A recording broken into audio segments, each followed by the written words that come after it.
तो आज से हमारे थर्मल फिजिक्स के नीट पीवाईक्यू स्टार्ट हो रहे हैं। थर्मल फिजिक्स में हमारे पास एक चैप्टर तो आएगा थर्मोडायनेमिक्स, दूसरा आएगा आपके पास काइनेटिक थ्योरी ऑफ गैसेस मतलब KTG। तो उसमें 2001 में आया हुआ सबसे पहला क्वेश्चन देखते हैं। A scientist says that the efficiency of his heat engine, which work at source temperature 127 degrees Celsius and sink temperature of 27 degrees Celsius is 26%. Then एक साइंटिस्ट है जिसने ये कहा है कि उसके पास जो हीट इंजन है उसकी एफिशिएंसी 26% है। कब? जब उसके सिंक का टेम्परेचर तो 27 डिग्री सेल्सियस हो और सोर्स का टेम्परेचर 127 डिग्री सेल्सियस हो। तो देखते हैं उसकी बात में कितनी सच्चाई है। तो देखो, एफिशिएंसी का आपके पास जो फॉर्मूला होता है that is eta equal to 1 minus T2 upon T1। ठीक है, तो ये हो जाएगा 1 माइनस T2 क्या होगा? सिंक का टेम्परेचर जो कि है 27 डिग्री सेल्सियस। 27 डिग्री सेल्सियस मतलब 300 केल्विन अपॉन T1 कितना है? T1 है 127 डिग्री सेल्सियस या 400 केल्विन। ये बनेगा 1 माइनस 3 अपॉन 4। ओके, तो ये आपके पास आ गया 1/4। अच्छा, परसेंटेज के लिए चाहिए तो इसको परसेंटेज में जब आप कन्वर्ट करोगे तो मल्टीप्लाई किससे करना है? 100 से। तो ये बनेगा 25%। एफिशिएंसी कितनी आनी चाहिए उसके हीट इंजन की? 25%, जबकि उसने क्या कहा है कि एफिशिएंसी 26%। अब आप ही बताओ, 25% जो एफिशिएंसी मैक्सिमम हो सकती है तो क्या कभी उसके हीट इंजन की एफिशिएंसी 26% आ पाएगी? ऑब्वियस सी बात है, नहीं आ पाएगी। तो इसका मतलब आंसर क्या हो जाएगा? A, it is impossible, it is not possible. ठीक है, चलिए 2002 का क्वेश्चन देखते हैं। The efficiency of Carnot engine is 50% and temperature of sink is 500 Kelvin. If temperature of source is kept constant and its efficiency is raised to 60%, then the required temperature of the sink will be. Question में कहा गया है एक Carnot engine है जिसकी efficiency 50% है, 50% है। कब? जब उसके सिंक का टेम्परेचर 500 केल्विन है। अब अगर आपने सोर्स के टेम्परेचर को कांस्टेंट रखा है, कितना है हमें पता नहीं है, लेकिन ये कहा है कि उसको कांस्टेंट रखना है, तो इसकी एफिशिएंसी को 60% तक करने के लिए सिंक का टेम्परेचर क्या होना चाहिए? तो सबसे पहले ईटा का जो फॉर्मूला होता है that is 1 minus T2 upon T1, जहाँ T2 है सिंक का टेम्परेचर अपॉन T1 है सोर्स का टेम्परेचर।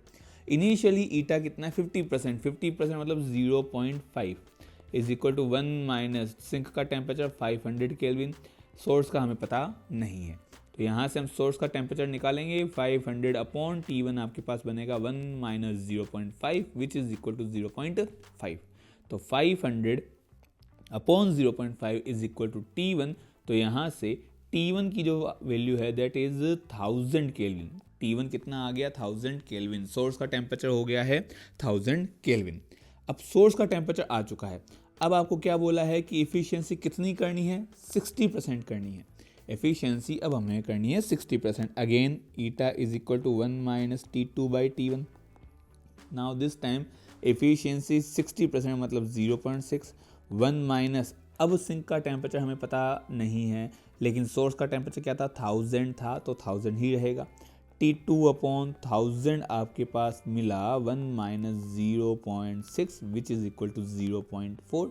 जैसे ही आप सॉल्व करोगे T2 मिलेगा 0.4 multiplied by 1000 that is equal to 400 kelvin. तो आंसर कितना आएगा? 400 केल्विन। 400 केल्विन मतलब सी ऑप्शन आपको इस क्वेश्चन में मिलेगा। सी इज द राइट आंसर। ठीक है, चलिए 2003 का भी क्वेश्चन देखते हैं। An ideal gas heat engine operates in Carnot cycle between 227 degrees Celsius and 127 degree Celsius. It absorbs 6 kilocalorie at the higher temperature. The amount of heat in kilocalorie converted into work done is equal to. आपको ये कहा गया है एक ideal gas का heat engine जो है वो कार्नोट साइकिल में वर्क कर रहा है, काम कर रहा है।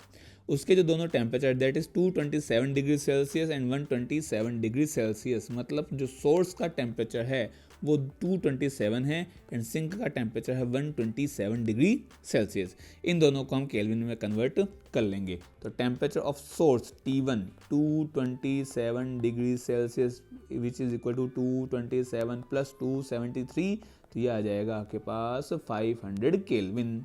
ऐसे ही T2 मतलब सिंक का temperature 127 degree Celsius, so 127 plus 273 which is equal to 400 kelvin. दोनों टेम्परेचर है। आपको ये कहा गया है कि ये हायर टेम्परेचर पर 6 किलो कैलोरी हीट को एब्जॉर्ब करता है, मतलब जो Q1 है दैट इज 6 किलो कैलोरी।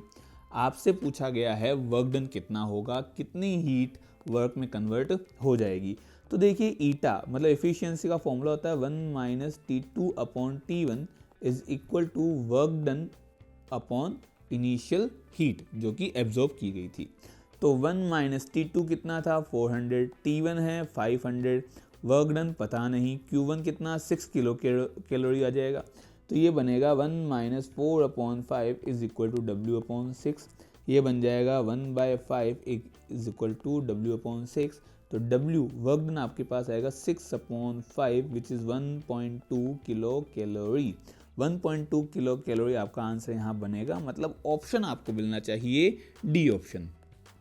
ठीक है, चलिए अगला क्वेश्चन देखते हैं। नेक्स्ट क्वेश्चन में आपको बोला गया है 1 mole of an ideal gas at an initial temperature of T kelvin does 6 R joule of work adiabatically if the ratio of specific heats of this gas at constant pressure and constant volume is 5/3 then final temperature of the gas will be। Question में आपसे कहा गया है कि initial temperature T kelvin पर 1 मोल ideal gas 1 मोल ideal gas है जो 6 R joule work करती है। अब ये जो वर्क डन हुआ है वो एडियाबेटिक प्रोसेस के थ्रू हुआ है। आपको ये कहा गया है कि constant temperature and constant pressure पे जो स्पेसिफिक हीट का ratio that is 5/3 means gamma की वैल्यू आपको गिवन है 5/3। फाइनल टेम्परेचर आपसे गैस का पूछा गया है। तो देखिए एडियाबेटिक प्रोसेस है, ठीक है। एडियाबेटिक प्रोसेस में वर्क डन का जो फॉर्मूला होता है that is P1V1 minus P2V2 upon gamma minus 1। यही है, हम कह सकते हैं कि initial pressure and volume minus final pressure volume upon gamma minus 1। ठीक है, अच्छा PV को हम क्या लिख सकते हैं NRT, तो इसको हम लिख सकते हैं NRT1 minus NRT2 upon gamma minus 1। ये आपको ये हम लिख सकते हैं, ये आप लिख सकते हो। तो work done is equal to NRT1 minus T2 upon gamma minus 1। Now आपके पास नंबर ऑफ मोल है 1, मतलब n की वैल्यू कितनी है 1। वर्क डन है 6R, W की जगह क्या आ जाएगा 6R। इनिशियल टेम्परेचर T1 की जगह दे रखा है T केल्विन एंड गामा कितना है 5/3। तो बस वैल्यू रखनी है, वर्क डन की जगह 6R, n की जगह 1, R की जगह R, T1 की जगह T, T2 की जगह वैल्यू पता नहीं है पूछी गई है, गामा की जगह 5/3 माइनस 1। ठीक है, क्या क्या कैंसिल होगा, R से R कैंसिल हो जाएगा। ठीक है, ये बनेगा 6 equal to T minus T2 upon 2/3। ये बाय 3 ऊपर आके मल्टीप्लाई हो जाएगा, 3 से 6 गया 2 टाइम। ठीक है, तो T माइनस T2 आपको मिलेगा 4, तो T2 जो है वो आ जाएगा T minus 4 kelvin. T minus 4, T minus 4 मतलब ऑप्शन आ जाएगा D। D is the right answer. ठीक है, 2004 में आपसे नेक्स्ट क्वेश्चन पूछा गया है the equation of state for 5 gram oxygen at a pressure P and temperature T when occupying a volume V will be. आपसे ये बोला गया है 5 ग्राम ऑक्सीजन है जो कि P प्रेशर, T टेम्परेचर और V वॉल्यूम पर है, इसके लिए आइडियल गैस इक्वेशन क्या होगी। आइडियल गैस इक्वेशन हमारे पास होती है PV is equal to NRT। PV is equal to NRT। ठीक है, PV इस n को हम लिख सकते हैं ग्राम में mass upon molar mass, gram mass upon molar mass multiplied by RT। PV equal to gram mass कितना है 5, मोलर मास होता है ऑक्सीजन का 32, तो 5/32 RT। P V equal to 5/32 RT आपका आंसर आएगा, मतलब ऑप्शन हो जाएगा इसमें ए। सिंपल क्वेश्चन था, सीधी बस इक्वेशन रखनी थी, एन की वैल्यू यहाँ पर हमें पुट करनी थी। ठीक है, चलिए 2005 का क्वेश्चन देख लेते हैं, सीधा सिंपल क्वेश्चन है, विच of the following process is reversible, इनमें से कौन सी रिवर्सिबल प्रोसेस है, ये आपसे पूछा है। First, transfer of heat bye conduction, क्या ये रिवर्स हो सकती है? नहीं हो सकती। Transfer of heat bye radiation, क्या रिवर्स हो सकती है? नहीं हो सकती। आइसोथर्मल कंप्रेशन, ये रिवर्स हो सकती है, किसमें? तो भाई कार्नोट साइकिल, कार्नोट साइकिल, या हम कह सकते हैं हीट इंजन, हीट इंजन, दोनों में ही हम ये प्रोसेस यूज करते हैं। आइसोथर्मल कंप्रेशन वहां पर रिवर्सिबल होता है, तो आपका सी ऑप्शन तो सही है। नेक्स्ट देखते हैं, electrical heating of nichrome wire, क्या ये रिवर्स हो सकती है? तो ये भी रिवर्स नहीं हो सकती, तो सिर्फ सी ही ऑप्शन है जो कि रिवर्सिबल प्रोसेस की कैटेगरी में आता है। ठीक है, चलिए अगला क्वेश्चन आपसे पूछा गया है, an ideal gas heat engine operates in Carnot cycle between 227 degree Celsius and 127 degrees Celsius. It absorbs 6 into 10 to the power 4 calorie of heat at higher temperature. Amount of heat converted into work. Same ऐसा ही question अभी कुछ देर पहले आया था, हमने इसको किया भी है। ठीक है, उसी को देख लेते हैं, यही सेम क्वेश्चन था, बस यहाँ पर आपके पास में 6 किलो कैलोरी दे रखा था, जबकि इस क्वेश्चन में आपके पास में 6 किलो कैलोरी की जगह 6 into 10 to the power 4 calorie है।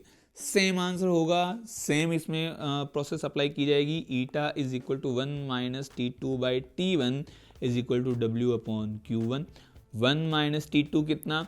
T2 है 127 डिग्री सेल्सियस, सिंक का टेम्परेचर, जो कि हो जाएगा 400 केल्विन अपॉन T1। T1 कितना? सोर्स का टेम्परेचर 227 डिग्री सेल्सियस, मतलब केल्विन में 500। W आपसे पूछा गया है, Q1 कितना है? 6 into 10 to the power 4। ठीक है, ये आपके पास बनेगा 1 minus 4/5 is equal to W/6 into 10 to the power 4। जैसे ही आप इसको थोड़ा आगे सॉल्व करोगे, ये बनेगा 1/5 is equal to W/6 into 10 to the power 4। 5 से 6 कटेगा 1.2 टाइम, तो W मिल जाएगा 1.2 multiplied by 10 to the power 4 calorie.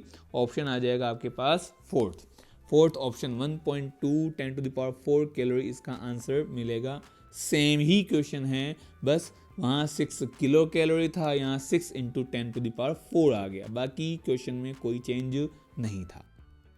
Clear, चलिए आगे क्वेश्चन देखते हैं 2006 का। The molar specific heat at constant pressure of an ideal gas is 7/2R। देख के ही पता लग रहा है 7/2R Cp की वैल्यू, मतलब डाई एटॉमिक गैस होनी चाहिए। The ratio of specific heat at constant pressure to that at constant volume is. आपसे Cp/Cv यहाँ पूछा गया है, Cp/Cv मतलब गामा आपसे पूछा गया है। देखिए दो तरीके हैं, या तो हम सीधा बता दें कि सर Cp की वैल्यू 7/2R किसके लिए होती है? डाई एटॉमिक गैस के लिए। Cp जो होता है आपके पास, Cp 7/2R जो गिवन है, that is obviously for diatomic gas, that is for diatomic gas. और डाई एटॉमिक गैस के लिए गामा की वैल्यू होती है 7/5 या 1.4, तो सीधा सीधा आप बी ऑप्शन लगा सकते हो। नेक्स्ट मेथड आपके पास क्या आता है कि Cp है 7/2R, ठीक है, Cp minus Cv equal to R होता ही है, तो यहाँ से Cv हो जाएगा Cp minus R means 7/2R minus R which is equal to 5/2R। ठीक है, अब यहाँ गामा क्या होगा? Cp/Cv, Cp था 7/2R अपॉन Cv है 5/2R, ये R/2 कैंसल, अभी भी आंसर क्या मिलेगा? 7/5, यही आपको आंसर मिलेगा। ठीक है, चलिए अगला क्वेश्चन देखते हैं, 2006 में आया हुआ कार्नोट इंजन का क्वेश्चन है। अ कार्नोट इंजन, अच्छा एक बात और, ये जो कार्नोट साइकिल हीट इंजन है, ये 2024 के बाद से अपने सिलेबस में, नीट के सिलेबस में हटा दिए गए हैं, लेकिन प्रॉब्लम ये है कि ये मेंस में इनके क्वेश्चन आ रहे हैं, IIT मेंस में अभी भी इनके क्वेश्चन आ रहे हैं, तो अगर मेंस में आ रहे हैं इसका मतलब नीट में भी आ सकते हैं, इसीलिए हमने इनको इंक्लूड किया है, अदरवाइज हम इन क्वेश्चंस को इंक्लूड नहीं करते। ठीक है, इसलिए अपन हीट इंजन के क्वेश्चन यहाँ पर कर रहे हैं। तो देखते हैं, a Carnot engine whose sink is at 300 Kelvin has an efficiency of 40%. By how much should the temperature of the source be increased so that to increase its efficiency by 50% of original efficiency. Question में कहा गया है कि एक Carnot engine है जिसके sink का temperature है 300 केल्विन और एफिशिएंसी है 40%। अब इसकी जो ओरिजिनल एफिशिएंसी जो कि 40% थी उसका 50% इंक्रीज करना है। उसका भी कितना इंक्रीज करना है? 50%। उसमें इंक्रीमेंट में सोर्स का टेम्परेचर कितना इंक्रीज करना पड़ेगा। तो पहली बात तो हमें इनिशियल सोर्स का टेम्परेचर पता नहीं है, तो हमें पहले इनिशियल सोर्स का टेम्परेचर निकालना पड़ेगा, फिर फाइनल टेम्परेचर निकालना पड़ेगा सोर्स का ही, और दोनों को माइनस करना है, दोनों का डिफरेंस देखना है। तो सबसे पहले हम एफिशिएंसी का फॉर्मूला लगाते हैं। एफिशिएंसी का फॉर्मूला हमारे पास होता है eta is equal to 1 minus T2 upon T1। T2 sink का टेम्परेचर, T1 सोर्स का टेम्परेचर। यहाँ से ईटा कितना है भाई? 40%। 40% मतलब 0.4 is equal to 1 minus 300 upon T1। ये बनेगा 300 upon T1 is equal to 1 minus 0.4 which will give 0.6। तो T1 आपके पास हो जाएगा 300 अपॉन 0.6। 300 अपॉन 0.6 मतलब 500 केल्विन आपके पास वैल्यू आएगी। इनिशियली जो सोर्स का टेम्परेचर था वो आपके पास कितना है? 500 केल्विन है। अब आपसे ये कहा गया है कि ओरिजिनल एफिशिएंसी जो कि 40% थी उसका 50% इंक्रीज करना है। मतलब अब जो आपके पास एफिशिएंसी आएगी that is 50% of original. Original कितना था? 0.4, ठीक है, वो 50% ज़्यादा है, मतलब 0.4 प्लस उसका 50%, ये बन जाएगा आपके पास अपॉन 2। तो ये बनेगा 0.4 प्लस 0.2, तो जो न्यू एफिशिएंसी है दैट इज 0.6, ठीक है। न्यू एफिशिएंसी का फॉर्मूला लगाते हैं, तो न्यू एफिशिएंसी हो जाएगी 0.6 equal to 1 minus T2 sink का टेम्परेचर अपॉन T1 डैश, क्योंकि सोर्स का टेम्परेचर आपने चेंज कर दिया है। तो 0.6 equal to 1 minus 300 upon T1 dash, यहाँ से सॉल्व करने पर 300 अपॉन T1 डैश आपको मिलेगा 1 माइनस 0.6 या 0.4। तो T1 डैश आएगा 300 upon 0.4 which will give 750 kelvin. आपसे क्या पूछा गया था कि how much should the temperature of source be increase, source का टेम्परेचर कितना बढ़ाना चाहिए। तो इनिशियल टेम्परेचर था 500, अब आया है 750, तो जो डेल्टा टी आएगा, जो इनका डिफरेंस आएगा, वही आपका आंसर मिल जाएगा। तो डेल्टा T1 आ जाएगा आपके पास में T1 डैश माइनस T1, मतलब 750 minus 500 which will give 250 kelvin. 250 kelvin temperature आपको सोर्स का बढ़ाना पड़ेगा, जिससे फ्रीक्वेंसी 40% से बढ़ के 60% हो जाएगी। तो ऑप्शन कौन सा आ जाएगा? डी ऑप्शन, लास्ट ऑप्शन हमारा इसमें आंसर आ जाएगा, ठीक है। चलिए 2007 का आया हुआ क्वेश्चन भी देख लेते हैं।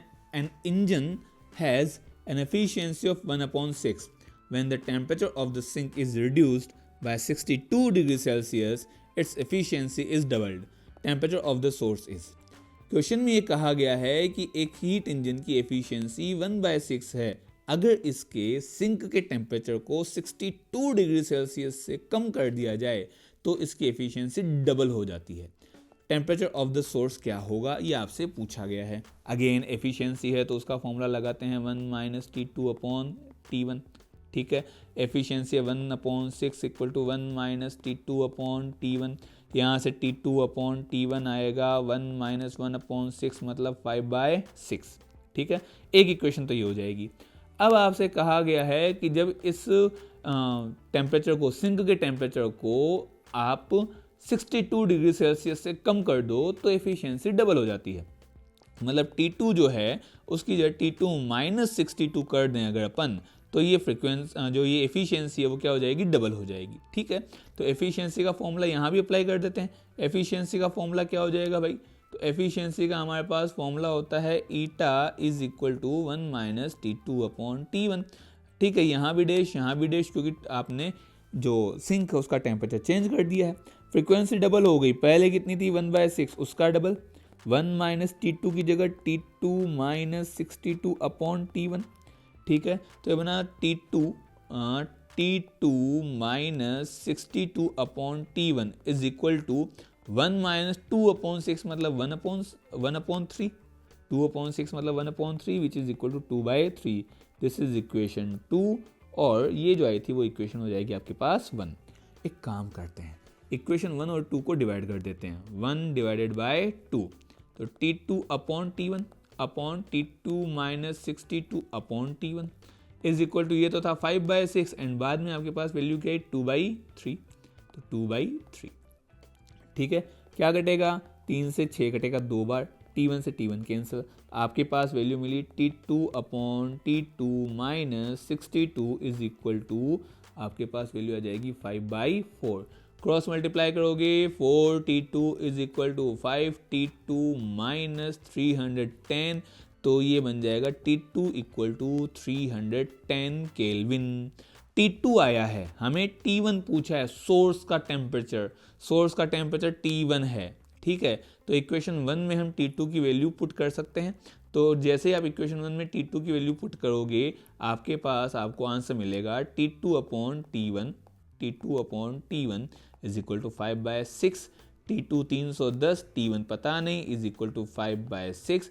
ये 5 से 310 गया 62 टाइम, तो T1 आपके पास आ जाएगा 62 इंटू 6, ये आपके पास मिल जाएगा 372 केल्विन. 372 केल्विन है क्या, नहीं, ऑप्शन है सेल्सियस में, तो सेल्सियस में है तो इसको करते हैं 372 माइनस 273 जो कि बनेगा 99 डिग्री सेल्सियस. 99 डिग्री सेल्सियस मतलब ऑप्शन हो जाएगा आपके पास सी ऑप्शन. इस क्वेश्चन में हमारा राइट आंसर बनेगा. ठीक है, अगला question, if Q, E and W denotes respectively the heat added. Q is the heat added, E is the change in internal energy and W is the work done in closed cycle process. Then cyclic process है, closed cyclic process है. Closed cyclic process में जो change in internal energy होता है वो zero होता है. ठीक है, डेल्टा यू क्या हो जाएगा, जीरो. किसके लिए, क्लोज्ड साइक्लिक प्रोसेस के लिए. यहाँ चेंज इन इंटरनल एनर्जी क्या था, ई था, इस वजह से ई की वैल्यू भी क्या हो जाएगी, जीरो हो जाएगी. मतलब ऑप्शन ए यहाँ पर सही ऑप्शन बनेगा. क्लियर. चलिए अगला क्वेश्चन देखते हैं. By at 10 degree Celsius the value of density of a fixed mass of ideal gas divided by its pressure is x. At 110 degree Celsius this ratio is. आपको ये कहा गया है 10 डिग्री सेल्सियस पर एक आइडियल गैस के लिए density and pressure का जो रेशियो है, डेंसिटी में प्रेशर को डिवाइड किया है, तो डेंसिटी और प्रेशर का जो रेशियो वो x है. 110 डिग्री सेल्सियस पर ये रेशियो क्या होगा. तो देखिए हमारे पास आइडियल गैस इक्वेशन होता है PV इक्वल टू NRT. इस n को हम लिख सकते हैं m upon molar mass, gram mass upon molar mass into RT. तो ये P बन गया m upon V, RT upon capital M. Mass upon volume, इसको हम लिख सकते हैं डेंसिटी, तो ये वैल्यू बनी रो RT अपॉन M. अब आपसे क्या पूछा है, आपसे कहा है कि डेंसिटी और प्रेशर का रेशियो x है, तो यहाँ पर हो जाएगा rho upon P is equal to M upon RT. इसका मतलब कि rho upon P is proportional to 1 upon T. ठीक है, अब डेंसिटी एंड प्रेशर का जो रेशियो इनिशियली वो x है, वो कितने पर है, वो है आपके पास 10 डिग्री सेल्सियस पर. ठीक है, कितने पर है, 10 डिग्री सेल्सियस पर, तो हम इसको लिख सकते हैं m upon r. 10 degree Celsius मतलब 283 केल्विन आ जाएगा, 283 केल्विन हो जाएगा. ठीक है, 283 केल्विन. और वहीं पर जो अगली वैल्यू है वो अपन y मान लेते हैं, वो हो जाएगा m अपॉन r. कितने डिग्री सेल्सियस पे, 110 डिग्री सेल्सियस, मतलब हो जाएगा ये 383 केल्विन. तो x अपॉन वाई करेंगे, तो m से m कैंसिल, r से r कैंसिल, ये वैल्यू आपके पास मिलेगी 383 अपॉन 283. आपको तो y चाहिए, मतलब 110 डिग्री सेल्सियस पर डेंसिटी एंड प्रेशर का रेशियो चाहिए, वो हो जाएगा 283 अपॉन 383 टाइम्स ऑफ x, मतलब 283 अपॉन 383x. बी ऑप्शन आपको यहाँ पर मिलेगा. B is the correct answer for this particular question. Okay, next question, in a thermodynamic process which of the following statement is not true, इनमें से कौन सा statement गलत है, ये आपसे पूछा गया है। चलिए भाई देखते हैं। In an isochoric process pressure remain constant, अरे ये तो पहला ही गलत है। क्यों गलत है? आइसोकोरिक में आपके पास में वॉल्यूम कांस्टेंट होता है। आइसोकोरिक मतलब V आपके पास क्या होना चाहिए? कांस्टेंट। यहाँ तो प्रेशर दे रखा है, तो ये गलत है। तो यही आपका सही ऑप्शन होगा कि ये स्टेटमेंट आपके पास गलत है। नेक्स्ट है, in an isothermal process temperature remains constant, सही बात है। आइसोथर्मल में टेम्परेचर कांस्टेंट रहता है। एडियाबेटिक प्रोसेस में P(V⁴ gamma equal to constant, ये भी सही है। इन an adiabatic process the system is insulated from the surrounding, system insulated होता है सराउंडिंग से, मतलब हीट का एक्सचेंज नहीं होता, और एडियाबेटिक प्रोसेस में कभी भी हीट एक्सचेंज नहीं होती, तो ये बात भी बिल्कुल सही है। तो सिर्फ और सिर्फ फर्स्ट ऑप्शन ही है जो कि आपके पास गलत है, वही अपना आंसर हो जाएगा। ठीक है, चलिए अगला question, the internal energy change in a system that has absorbed 2 kilocalorie of heat and done 500 joule of work। एक सिस्टम है जिसने 500 जूल वर्क किया है एंड 2 किलो कैलोरी हीट को एब्जॉर्ब किया है, इंटरनल एनर्जी चेंज क्या होगा? First law of thermodynamics, delta Q is equal to delta U plus W. डेल्टा क्यू है आपके पास 2 किलो कैलोरी, 2 किलो कैलोरी को हम जूल में कन्वर्ट करेंगे, 4200 से मल्टीप्लाई करना पड़ेगा। डेल्टा यू हमें पूछा गया है, वर्क डन आपके पास 500, डेल्टा यू आ जाएगा आपके पास 8400 माइनस 500, मतलब 7900 जूल आपके पास इंटरनल एनर्जी में चेंज मिलेगा। मतलब C is the right answer for this question. Okay, 2009 के बाद में 2010 मेंस का क्वेश्चन है, a mono atomic gas at pressure P1 and V1 is compressed adiabatically to 1/8 of its original volume. What is the final pressure of the gas? एक monoatomic gas है, monoatomic gas है तो इसके लिए जो gamma होगा वो 5/3 होगा, मतलब 1.67। उसके लिए प्रेशर P1 है, वॉल्यूम V1 है, इसको एडियाबेटिकली कंप्रेस किया है इनिशियल वॉल्यूम के 1/8 तक, तो इसका फाइनल प्रेशर क्या होगा? तो आपके पास एडियाबेटिक प्रोसेस है, एडियाबेटिक प्रोसेस में P(V⁴ गामा होता है कांस्टेंट, तो P1 V1 की पावर गामा हो जाएगा P2 V2 की पावर गामा। P1 है P1, V1 की जगह V1 की पावर 5/3, P2 पूछा गया है, V2 की जगह इनिशियल का V1 का 1/8, V1 का 1/8 और इसकी पावर कितनी? 5/3, ये हो जाएगा। अच्छा, अब देखिए V1 की पावर 5/3 से V1 की पावर 5/3 तो कैंसिल हो जाएगा, ठीक है, तो ये बनेगा P1 equal to P2 upon 8 to the power 5/3, या इसको लिख सकते हैं P2 upon 8 to the power 1/3 to the power 5, 8 की पावर 1/3 हो जाएगा 2, तो 2 की पावर 5, ठीक है, ये P2, यहाँ पर क्या है? P2 है, P3 लिख दिया गलती से, तो P2 हो जाएगा 2 to the power 5 P1, 2 to the power 5 क्या होता है? 32, तो 32 times of P1, option D आपके पास आंसर बनेगा। ठीक है, चलिए अगला क्वेश्चन देखते हैं। अगला क्वेश्चन है, if Cp and Cv denote the specific heat per unit mass of an ideal gas of molecular weight m, then where R is the molar gas constant. Cp और Cv जो वो specific heat है, और वो भी कब? जब पर यूनिट मास है। तो देखिए, अगर पर यूनिट मोल हो तो Cp minus Cv equal to होता है R, for per unit mole, per unit मोल के लिए ये वैल्यू होती है। लेकिन अगर Cp माइनस Cv की वैल्यू पर यूनिट मास निकालनी हो, पर यूनिट मास अगर आपको कैलकुलेट करना हो, तो इसी R में मोलर मास का डिवाइड किया जाता है, मतलब R/m किया जाता है। तो ये ऑप्शन आपके पास C है, C सामने दिख रहा है, Cp minus Cv equal to R/m, तो यही अपना राइट आंसर बन जाएगा। ठीक है, नेक्स्ट अपने को दे रखा है, if delta U and delta W represent the increase in internal energy and work done by the gas respectively in a thermodynamic process, then which one of the following is true? कौन सा सही है अगर delta U internal energy का change और delta W work done हो तो? ठीक है, तो कुछ नहीं, delta Q is equal to delta U plus W होता है।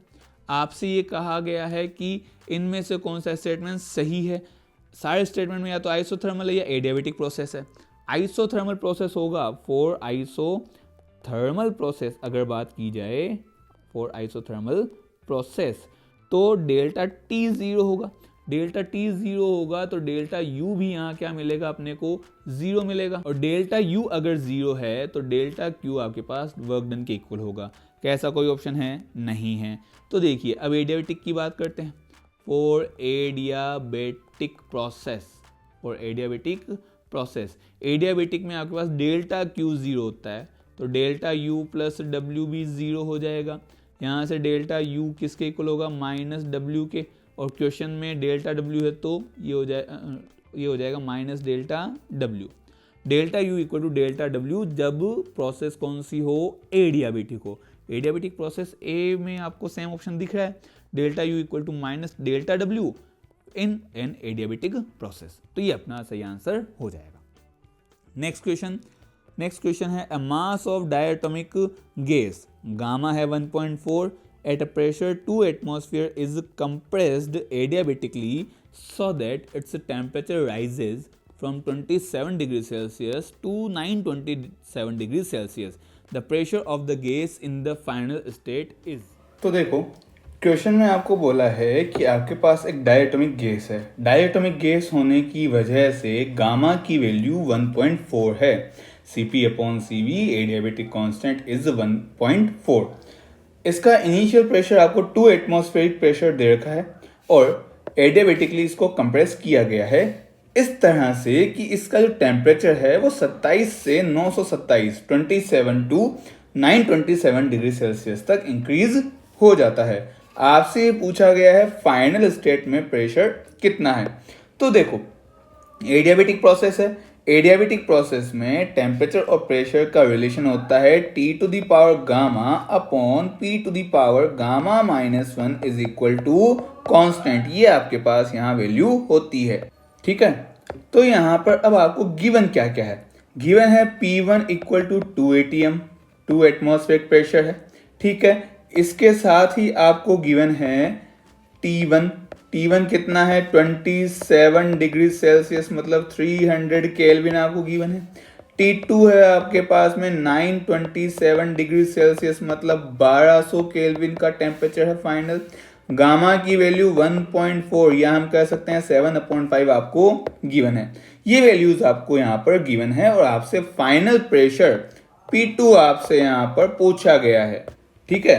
तो हमें बस वैल्यूज रखनी है। तो ये यहाँ पर अगर हम ये इक्वेशन को यूज में लेते हैं, इस इक्वेशन को यूज में लेने पर हमारे पास बनेगा T1/P1 गामा एंड यहाँ gamma minus 1 is equal to T2 की पावर गामा अपॉन P2 की पावर गामा माइनस 1, ठीक है। T1 कितना है 300, तो 300 to the power 7/5 upon 2 to the power 7/5 minus 1 is equal to 1200 to the power 7/5 upon P2 की जगह हम P ही लिख रहे हैं, P to the power 7/5 minus 1। जैसे ही सॉल्व करेंगे ये बनेगा 300 to the power 7/5 upon 2 to the power 2/5। इधर बनेगा 1200 to the power 7/5 upon P की पावर 2/5, ठीक है। थोड़ा और आगे सॉल्व करते हैं, और आगे सॉल्व करने पर P टू दी पावर 2/5 आपको मिलेगा 1200 upon 300 to the power 7/5 multiplied by 2 to the power 2/5, ठीक है। यहाँ पर ये वैल्यू आपको मिल जाएगी 4 to the power 7/5 into 2 to the power 2/5।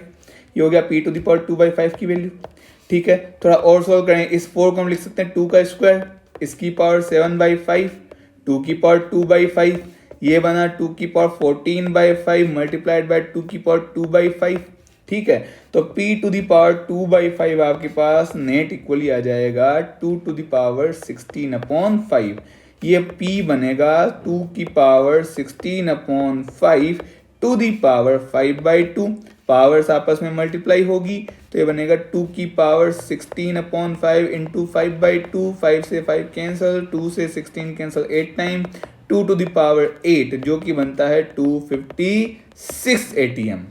तो जो फाइनल प्रेशर है वो कितना आएगा 256 ATM, 256 एटमॉस्फेरिक प्रेशर आपके पास यहाँ राइट आंसर मिलेगा। तो इस केस में फोर्थ ऑप्शन अपना राइट आंसर अपने पास निकल के आएगा। ठीक है, नेक्स्ट क्वेश्चन देखते हैं। नेक्स्ट क्वेश्चन 2011 में आया हुआ है। When 1 kg of ice eight 0 degree Celsius melts to water at 0 degree Celsius, the resulting change in its entropy, taking latent heat of ice to be 80 calorie per degree Celsius is। आपसे change in entropy पूछा गया है। Change in entropy का हमारे पास सीधा सीधा formula delta Q upon T, change in heat per unit time होता है, पर यूनिट टेम्परेचर होता है।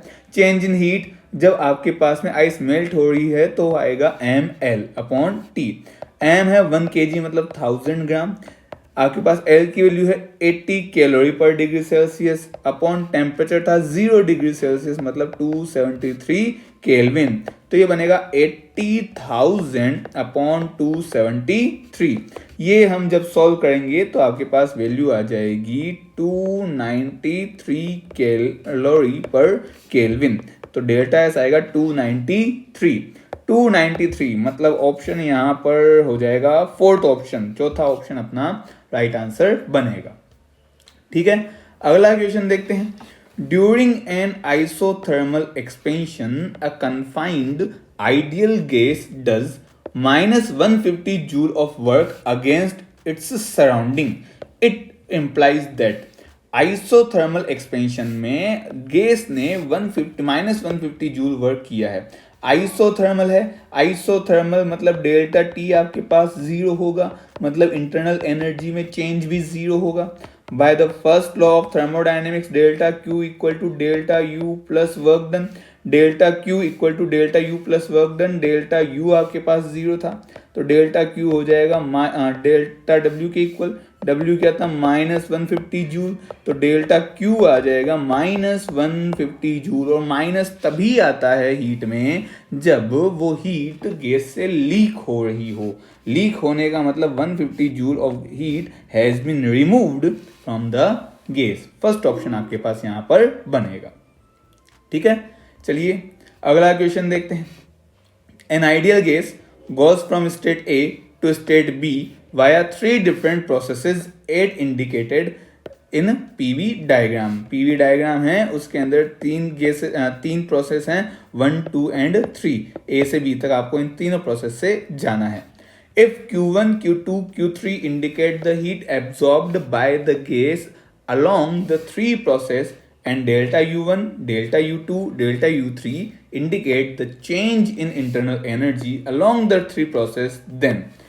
अच्छा, ये बोला गया है कि यहाँ पर Q1, Q2, Q3 तो एब्जॉर्ब्ड हीट है और डेल्टा U1, डेल्टा U2 और डेल्टा U3 ये इंटरनल एनर्जी में होने वाला चेंज है। तो इस सिचुएशन में आपके पास में इनमें से कौन सा ऑप्शन सही होगा?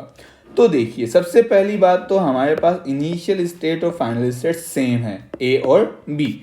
तो इन तीनों प्रोसेस में इनिशियल स्टेट भी फिक्स है, फाइनल स्टेट भी फिक्स है, तो इसका मतलब चेंज इन इंटरनल एनर्जी भी सब में क्या होगा? सेम होगा, क्योंकि तीनों कंडीशन में, तीनों प्रोसेस में initial state and final state same है। ठीक है, अब हम बात करते हैं डेल्टा क्यू की। तो Q हमारे पास होता है bye the first law of thermodynamics delta U plus work done.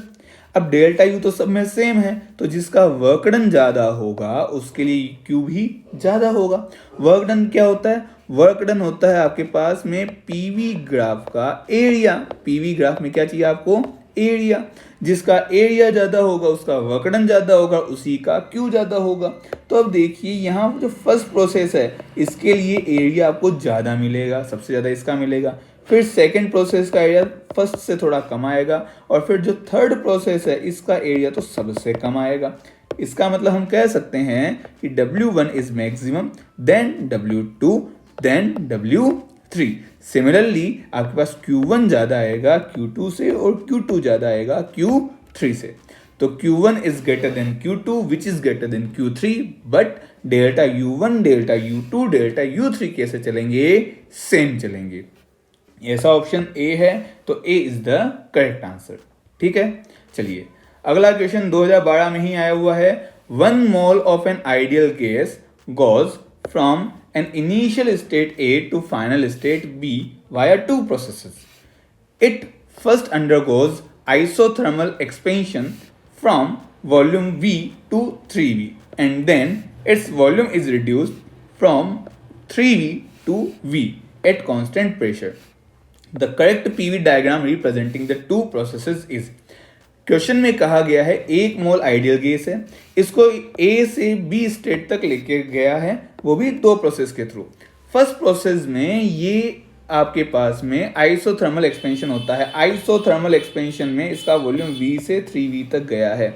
Isothermal है तो PV इक्वल टू कॉन्स्टेंट होगा, मतलब P प्रोपोर्शनल टू 1/V होगा।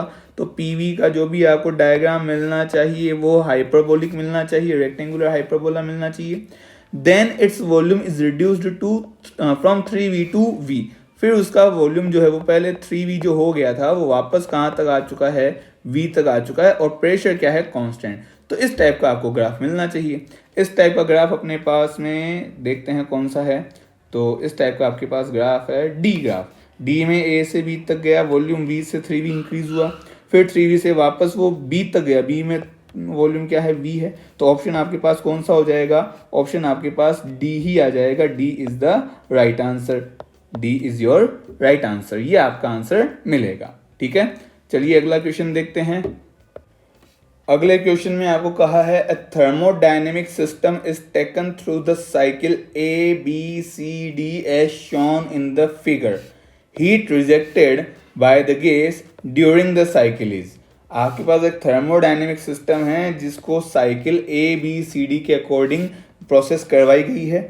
इस पूरी प्रोसेस में गैस ने कितनी हीट रिमूव की है, कितनी हीट रिजेक्ट की है, इजेक्ट की है, वो आपसे पूछा गया है। तो देखिए हमारे पास वर्क डन जो होता है that is area of PV graph. PV graph का एरिया आपके पास वर्क डन के इक्वल आता है। ठीक है, अब यहाँ अगर ये जो साइक्लिक प्रोसेस है ये क्लॉकवाइज होती, क्लॉकवाइज के लिए वर्क डन कैसा आता, पॉजिटिव आता, और एंटी क्लॉकवाइज के लिए यही वर्क डन आपके पास नेगेटिव आता। यहाँ साइकिल एंटी क्लॉकवाइज है तो वर्क डन कैसा मिलेगा, नेगेटिव मिलेगा। ठीक है, तो यहाँ work done P delta V चाहिए, या इसका एरिया चाहिए साइकिल का। साइकिल का एरिया होता है लेंथ इनटू विड्थ। अब देखिए इसकी लेंथ कितनी हो जाएगी, 2P माइनस P। विड्थ हो जाएगी 3V माइनस V, और ये आएगा नेगेटिव क्योंकि एंटी क्लॉकवाइज था, तो ये बनेगा -2PV। ठीक है, ये तो आ गया आपका वर्क डन। डेल्टा U हो जाएगा 0, क्यों, क्योंकि साइक्लिक प्रोसेस है, साइक्लिक प्रोसेस में डेल्टा U 0 होता है। बचा कौन, डेल्टा Q। डेल्टा Q होगा delta U plus work done, delta U plus work done, ये आपके पास वैल्यू आएगी। तो डेल्टा Q क्या हो जाएगा आपके पास, U तो 0 था, वर्क डन के इक्वल होगा, वर्क डन था -2PV। ठीक है, ये हीट कौन सी होगी, ये एब्जॉर्ब्ड हीट होगी जो कि आपने सप्लाई की है, क्योंकि यहाँ पर ये क्या होता है, सप्लाइड हीट होता है। Supplied heat work done and internal energy में चेंज। सप्लाइड हीट क्या है, -2PV। रिजेक्टेड हीट क्या होगी, रिजेक्टेड हीट हो जाएगी जस्ट इसकी अपोजिट, मतलब +2PV। +2PV मतलब फर्स्ट ऑप्शन आपके पास निकल के यहाँ पर आएगा। ठीक है, चलिए अगला क्वेश्चन देखें। अगला क्वेश्चन आपको गिवन है 2013 में आया हुआ क्वेश्चन है, the amount of heat energy required to raise the temperature of 1 gram of helium at NTP from T1 to T2 kelvin is. आपसे ये पूछा गया है कि amount of heat energy required to raise the temperature of 1 gram of helium at NTP from T1 to T2 क्या होगा। ठीक है, T1 से T2 तक आपके पास में 1 ग्राम हीलियम का टेम्परेचर बढ़ाना है T1 से T2 तक, तो उसमें हीट एनर्जी की कितनी जरूरत होगी, कितनी हीट एनर्जी आपको यहाँ चाहिए। नेचुरल टेम्परेचर एंड प्रेशर पर हमें ये चीज़ पूछी गई है। ठीक है, तो डेल्टा Q का हम जो फॉर्मूला अप्लाई करेंगे वो होगा NCV delta T। Delta T आपके पास क्या हो जाएगा, T2 माइनस T1, क्योंकि इतना ही आपको टेम्परेचर बढ़ाना है। मोनो एटॉमिक गैस के लिए CV होता है 3/2R। ठीक है, और नंबर ऑफ मोल हो जाएगा gram weight upon molar weight, gram में मास अपॉन मोलर मास, जो कि है 1/4, क्योंकि 1 ग्राम था, और मोलर मास हीलियम का होता है 4। तो यहाँ से डेल्टा Q आ जाएगा N की जगह 1/4। CV की जगह 3/2 R, डेल्टा T की जगह T2 माइनस T1। अच्छा, R को हम क्या लिख सकते हैं, Avogadro number multiplied by Boltzmann constant. तो यहाँ से डेल्टा Q हो जाएगा 3/8 R की जगह NaKb T2 minus T1। 3/8 NaKb T2 minus T1, मतलब ऑप्शन हमारे पास बन जाएगा C option. C is the right answer for this question. ठीक है, चलिए अगला क्वेश्चन है, during an adiabatic process the pressure of the gas is found to be proportional of the cube of its temperature, the ratio of Cp/Cv। मतलब आपसे gamma पूछा गया है। क्या कहा है कि प्रेशर प्रोपोर्शनल है टेम्परेचर की पावर 3 के। मतलब हम कह सकते हैं P(T⁻³ is equal to constant, P multiplied by T⁻³ equal to constant.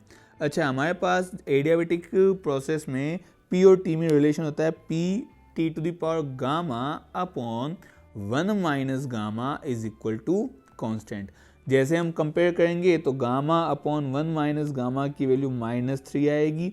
यहाँ से गामा होगा -3 + 3 गामा के इक्वल, -2 गामा हो जाएगा -3 के इक्वल। तो यहाँ से गामा हमें मिल जाएगा 3/2। तो गामा की वैल्यू, एडियाबेटिक कांस्टेंट की वैल्यू या Cp/Cv की वैल्यू कितनी मिलेगी, 3/2 हमें यहाँ से मिलेगी। ठीक है, चलिए अगला क्वेश्चन देखते हैं। अगला क्वेश्चन 2013 नीट का है। A gas is taken through the cycle ABC as shown, what is the net work done by the gas. Work done पूछा है गैस का, एक साइकिल दे रखी है, तो साइकिल से अगर आपको वर्क डन निकालना है तो उसका एरिया निकाल दो, पीवी ग्राफ का एरिया निकाल दो। तो एरिया हो जाएगा हाफ, क्योंकि ट्राइंगल है तो half into base into height. Base कितना हो गया, 2 से 7 तक मतलब 5, तो इंटू 5 इंटू 10⁻³ तो हो गया बेस।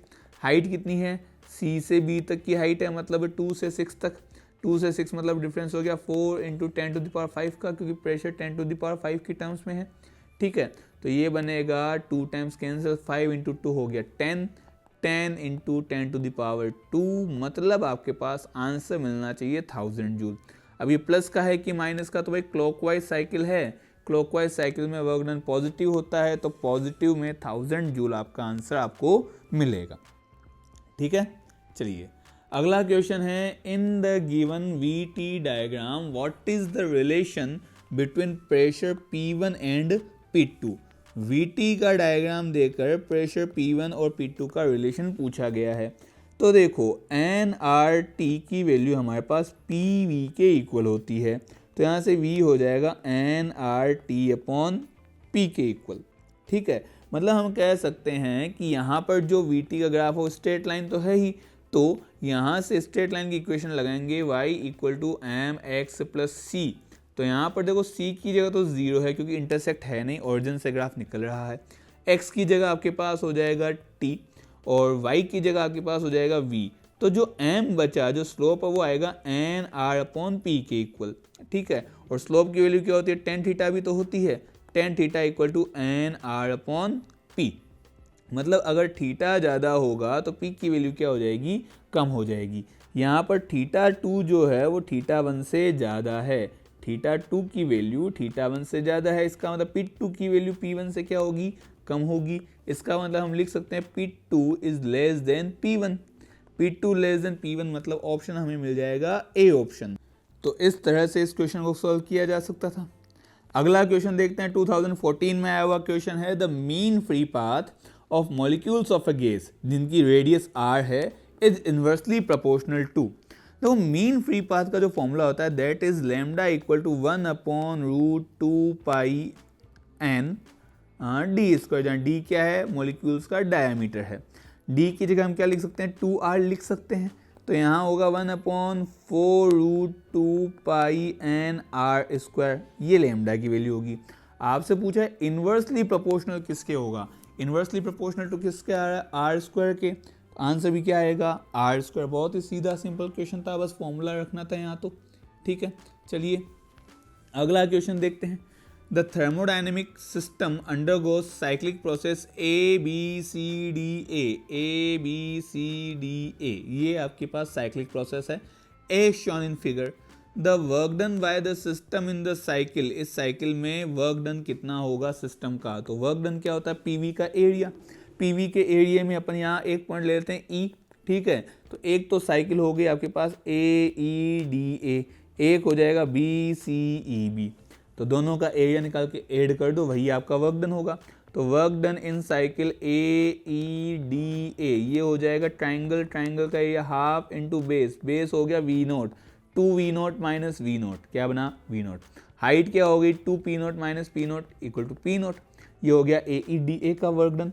ऐसे वर्क डन बाय BCEB, ये हो जाएगा 1/2 base again V0 height P0, लेकिन ये एंटी क्लॉकवाइज साइकिल है, एंटी क्लॉकवाइज होने की वजह से ये जो वर्क डन आएगा नेगेटिव आएगा, तो माइनस P0 V0/2 आएगा।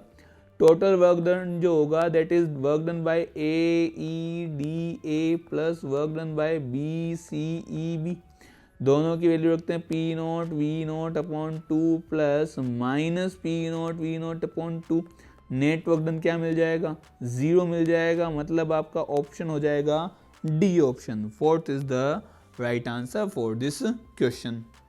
ठीक है, चलिए अगला क्वेश्चन देखते हैं, 2014 का ही क्वेश्चन है, 2014 का ही क्वेश्चन है ये भी। अ mono atomic gas at a pressure P having a volume V expands isothermally to a volume 2V and then adiabatically to a volume 16V.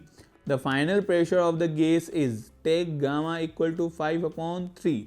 Question में बोला गया है एक मोनो एटॉमिक गैस है जिसका प्रेशर P और वॉल्यूम V है, isothermally जब इसका वॉल्यूम 2V हो गया उसके बाद में इसको एडियाबेटिकली वॉल्यूम 16V तक बढ़ाया गया है।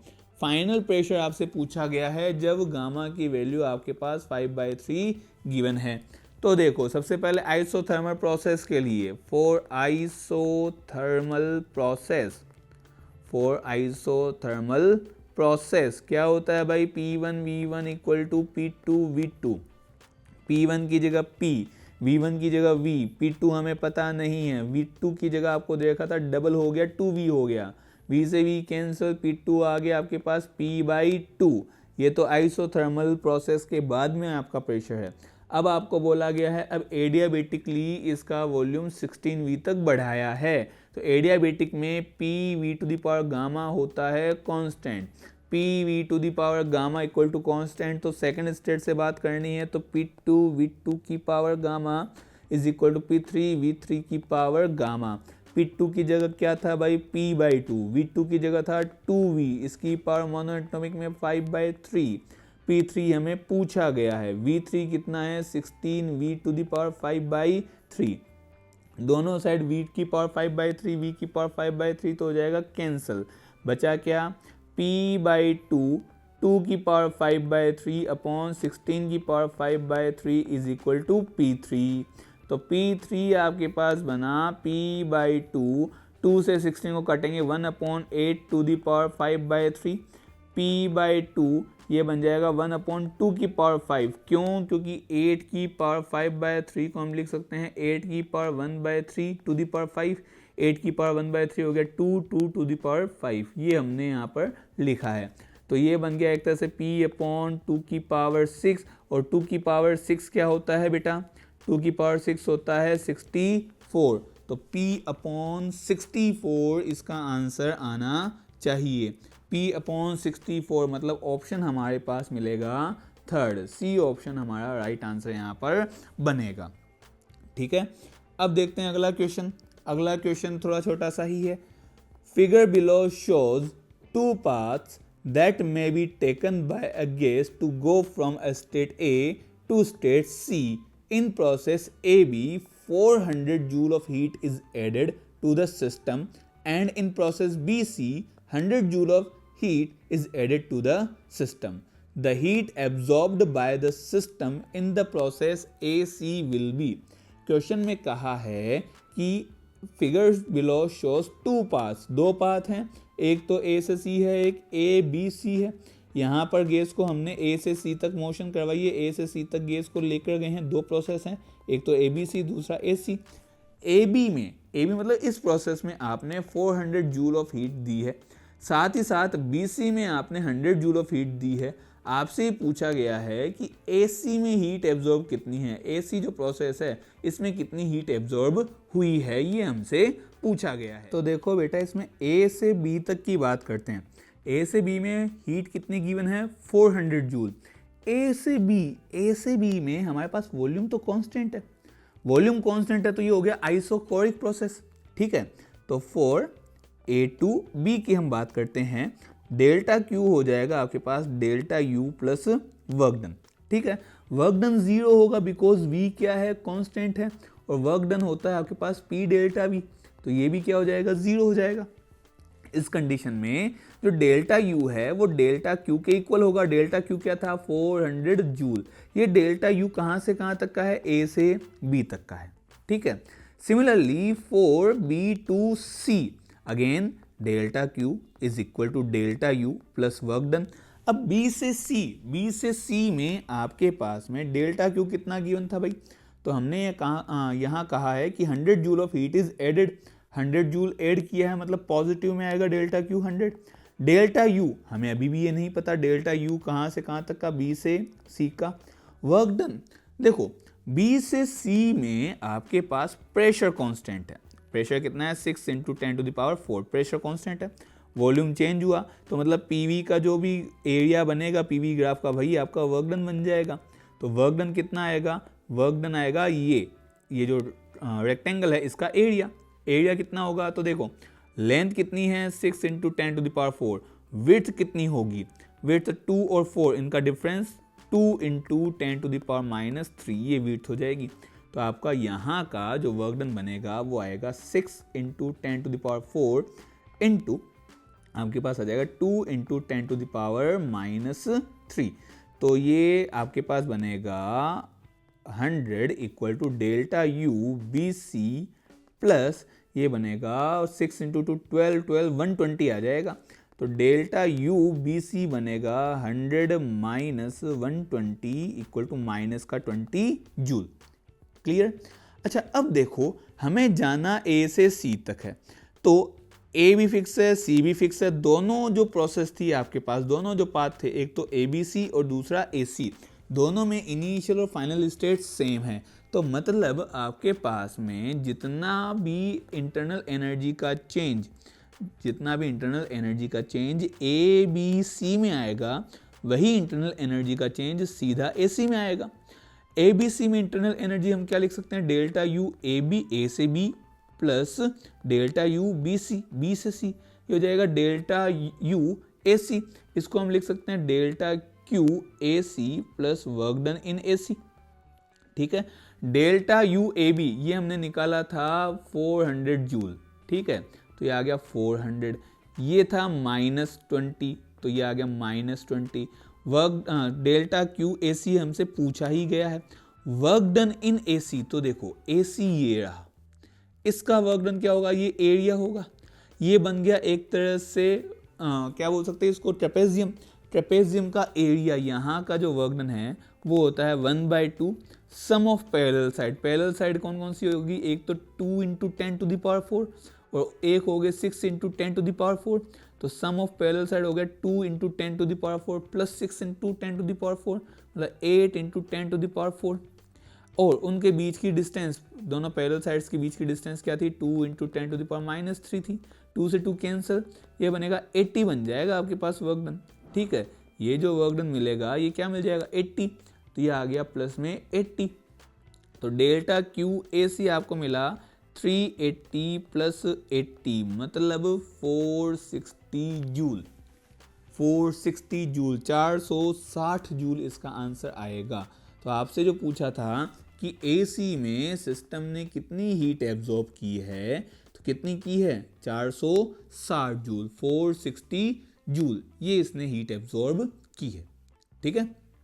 चलिए नेक्स्ट क्वेश्चन पे आते हैं, जो कि है 1 mole of an ideal diatomic gas undergoes a transition from A to B A to B, एक ट्रांजिशन हुआ है ए से बी तक का, ठीक है।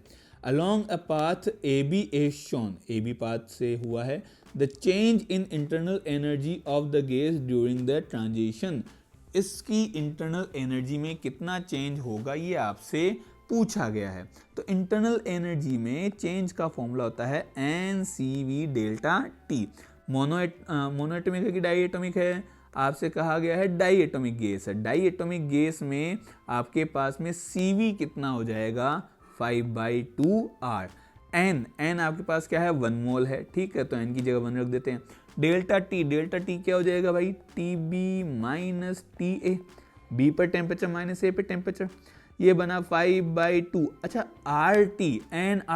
NRT को मैं PB लिख सकता हूँ, तो इसको मैं PbVb माइनस PaVa लिख सकता हूँ, क्योंकि NRT है ना, NRT क्या होता है PV ही तो होता है, ठीक है।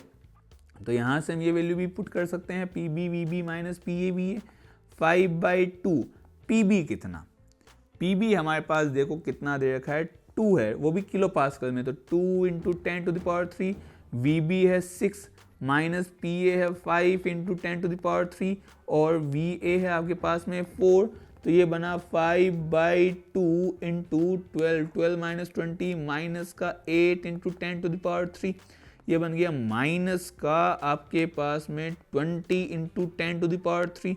तो ये डेल्टा U जो आपको मिलेगा वो मिलेगा माइनस का 20 किलो जूल, माइनस का 20 किलो जूल आपके पास आंसर आएगा, माइनस 20 किलो जूल, मतलब ऑप्शन हो गया हमारे पास D option. D is the right option for this particular question, ठीक है। अच्छा, अब 2015 का क्वेश्चन देखते हैं जो कि था the coefficient of performance of a refrigerator is 5 if the temperature inside freezer is minus 20 degrees Celsius, the temperature of the surrounding to which it rejects heat is। आपसे कहा गया है एक रेफ्रिजरेटर के लिए जो अल्फा मतलब कोएफिशिएंट ऑफ परफॉर्मेंस वो दे रखा है 5, ठीक है। अल्फा का फॉर्मूला होता है T2/T1 माइनस T2, ये आपको दे रखा है 5, ठीक है। साथ ही कहा गया है if the temperature inside the freezer is minus 20 degree Celsius, मतलब T2 कितना है माइनस 20 डिग्री सेल्सियस, केल्विन में 270 प्लस करेंगे तो आ जाएगा 253 केल्विन, ये आ जाएगा। आपसे क्या पूछा गया है the temperature of the surrounding to which it rejects heat, surrounding का टेम्परेचर मतलब T1 आपसे पूछा है, तो वैल्यू तो है ही 5 इक्वल टू 253/T1 माइनस 253, ये बना 5T1 minus 5 into 253 is equal to 253, kelvin में आ जाएगा, तो ये 5T1 is equal to 6 into 253 आ जाएगा, ये बना T1 equal to 6/5 into 253, 6/5 into 253 लगभग ये बनेगा 303.6 केल्विन। 303.6 केल्विन में से आप 273 माइनस कर दोगे तो 30.6 degree Celsius, 30.6 degree Celsius option में नहीं है, अप्रॉक्सीमेटली आ जाएगा 31 degree Celsius. 31 degree Celsius is the right answer, ठीक है। अगला क्वेश्चन देख लेते हैं। अगला क्वेश्चन है 2015 का ही है। 2 vessels separately contain 2 ideal gases A and B at the same temperature, the pressure of A being twice that of B. Under such conditions, the density of A is found to be 1.5 times of the density of B. The ratio of molecular weight of A and B. आपसे कहा गया है कि constant temperature पर 2 vessel में 2 ideal gas A और B भरी गई है जिनका प्रेशर का रिलेशन आपको गिवन है। A का प्रेशर जो है वो B से डबल है, वैसे ही A की जो डेंसिटी है वो B से 1.5 टाइम्स ज़्यादा है। आपसे पूछा गया है इनके मोलर वेट्स का रेशियो क्या होगा। तो हम पहले ही देख चुके हैं कि P इक्वल टू होता है ρRT अपॉन मोलर मास, ठीक है। तो मोलर मास हो जाएगा ρRT अपॉन P। यहाँ से molar mass of A upon molar mass of B बनेगा आपके पास ρA upon ρB, PA upon PB। आपसे कहा गया है कि जो A का प्रेशर है वो B से डबल है, तो A के प्रेशर को मैं लिख सकता हूँ 2PB। A के प्रेशर को है ना, A के प्रेशर को हम क्या लिख सकते हैं बेटा, A के प्रेशर को हम लिख सकते हैं 2PB, ऊपर था PB। साथ ही साथ density of A is 1.5 times the density of B, तो ये 1.5 टाइम्स रो बी आ जाएगा, नीचे रो बी आ जाएगा। ठीक है, क्या क्या कैंसिल होगा, रो से रो कैंसिल, पी से पी कैंसिल, ये बना 1.5/2, या हम इसको लिख सकते हैं 3/4। 3/4 ऑप्शन कौन सा है, डी ऑप्शन है, तो ये आपका राइट आंसर बनेगा। ठीक है, चलिए अगला क्वेश्चन देखते हैं, 2015 में आया हुआ ही है। An ideal gas is compressed to half of its volume by means of several processes, which of the process result in maximum work done on the gas. कौन से में मैक्सिमम वर्क डन होगा, तो वर्क डन जो होता है वो PV का एरिया होता है, वर्क डन जो होता है that is the area of PV graph. ठीक है, ये होता है, ये आपके पास वर्क डन आएगा। अब यहाँ हमें कहा गया है कि आइडियल गैस जो है वो कंप्रेस हुई है। ठीक है, तो एक काम करते हैं, पहले तो कंप्रेशन के लिए हम पीवी का ग्राफ बना ही लेते हैं, यहाँ पी यहाँ वी, यहाँ एक इनिशियल वॉल्यूम ले लेते हैं वी नोट। ठीक है, आपको क्या कहा गया है, इसका जो वॉल्यूम है वो हाफ हुआ है, तो मतलब V0/2 तक इसका वॉल्यूम डिक्रीज होगा। ठीक है, V0/2 तक वॉल्यूम क्या हो जाएगा, डिक्रीज हो जाएगा। अब प्रोसेस कौन कौन सी दे रखी है, isochoric, isothermal, adiabatic and isobaric. Isochoric मतलब वॉल्यूम कांस्टेंट, यहाँ वॉल्यूम आपको कम करना है, आधा करना है, तो ये तो हो ही नहीं सकता। ठीक है, नेक्स्ट आइसोथर्मल, आइसोथर्मल में अगर आपको वॉल्यूम कम करना है तो आपके पास पीवी का ग्राफ कुछ ऐसा मिलेगा। ठीक है, कुछ ऐसा ग्राफ आपको मिलना चाहिए V0 से V0/2 तक। ठीक है, उसके बाद है एडियाबेटिक। एडियाबेटिक का जो स्लोप होता है वो आइसोथर्मल से ज़्यादा होता है, मतलब ये आपको ग्राफ मिलेगा इस टाइप से। ठीक है, एंड नेक्स्ट है आपके पास आइसोबेरिक। आइसोबेरिक में प्रेशर कांस्टेंट होगा, मतलब ये होगा। अब इन तीनों में हम देख सकते हैं सबसे कम जो एरिया वो प्रेशर वाले ग्राफ का आइसोबेरिक का है, मतलब सबसे कम जो आपके पास वर्क डन आएगा वो आइसोबेरिक का आएगा। फिर आपके पास में एरिया ज़्यादा है आइसोथर्मल का, सबसे ज़्यादा है एडियाबेटिक का। ठीक है, हम यहाँ नाम भी लिख देते हैं कि ये तो हो गया एडियाबेटिक, ये हो गया आइसोथर्मल, ये होगा आइसोबेरिक। अब किसका आपको वर्क डन ज़्यादा दिख रहा है, जिसका एरिया ज़्यादा होगा, एरिया सबसे ज़्यादा है एडियाबेटिक ग्राफ का। ठीक है, तो एडियाबेटिक में ही आपको वर्क डन मैक्सिमम यहाँ पर मिल सकता है, तो ऑप्शन कौन सा आ जाएगा, सी ऑप्शन हमारे पास आ जाएगा।